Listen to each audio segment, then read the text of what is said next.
I'm a psychedelic peacock, invisible to most. I'm looking for some loving from coast to coast. I'm just a tenant standing up for my rights. Said, oh, you fucking landlord. Oh, you fucking landlord. Oh, you fucking landlord. Don't make me rent strike. My idea of happiness is to run free and naked in the universe and not get fucked with by anybody. Unfortunately, there's some like sick, fucked up motherfuckers in the world who stand in the way of me and my happiness. Oh, my happiness, some kind of fucked up mess. That's Chet Faker, that's not me. The biggest regret of my life. Well, I suppose that I had just wanted to be a singer. I love you in the sunshine. I love you in the rain. I've been struggling for years, and yet I completely stopped performing and singing and touring, and I decided maybe 3 years ago to only do astrology.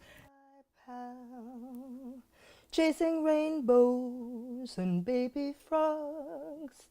I miss my friend, I miss my dog. My biggest conquest to date is being the #1 astrologer in New York City, according to Google and Yelp, so I'm famous online. There's always been this part of me that likes to help people and likes to get into people and understand their heads and help them to know themselves better and to be a healer. Oompa, loompa, doompa dee dee. If you are wise, you'll listen to me. Well, sometimes people are much luckier than they realize, but let's say they have a fucked up attitude. And like, if they have a fucked up attitude, there's only so much you can do. So I'll just say, yo, drop the attitude. You got a fucked up attitude. You need to leave it at the door and let's get to it. And you're actually quite intelligent. You're very intelligent. You know that already. You're like, duh.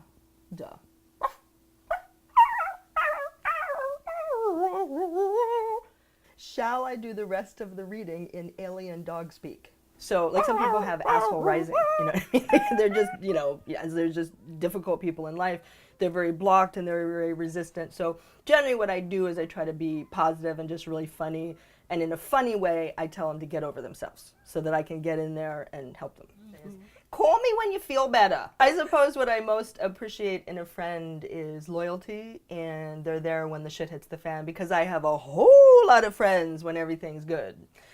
A whole lot. I literally know thousands of people, but when shit hits the fan, I don't know very many people. I know maybe 1 or 2 people. I think that New York forces you to be narcissistic or forces you to be thinking of oneself.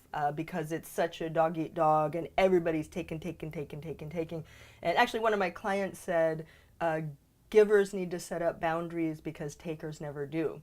And imagine someone like myself, I love being generous. I'm like Santa fucking Claus, you know, like with boobs, you know.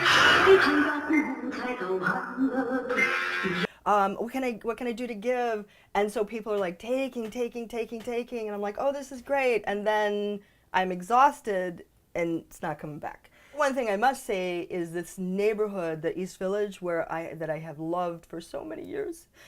Sorry.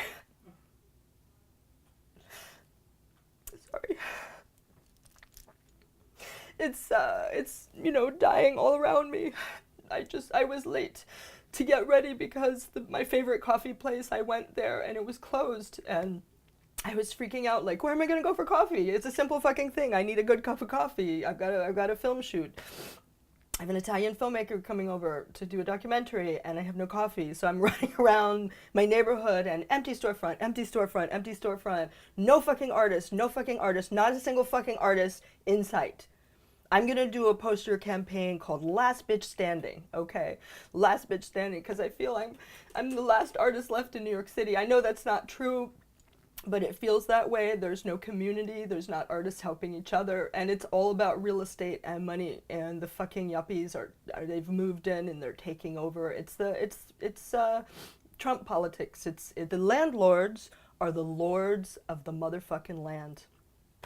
Landlords rule New York. It used to be that art ruled New York. Art and music and film. People came here because this was the epicenter of the universe for art. And it is gone, baby, gone. It is fucking gone.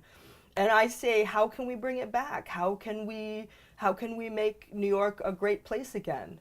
You know, and I don't want to leave, but I feel every day that I want to leave. I feel like I need to, like, fly to Italy to get a fucking good cup of coffee.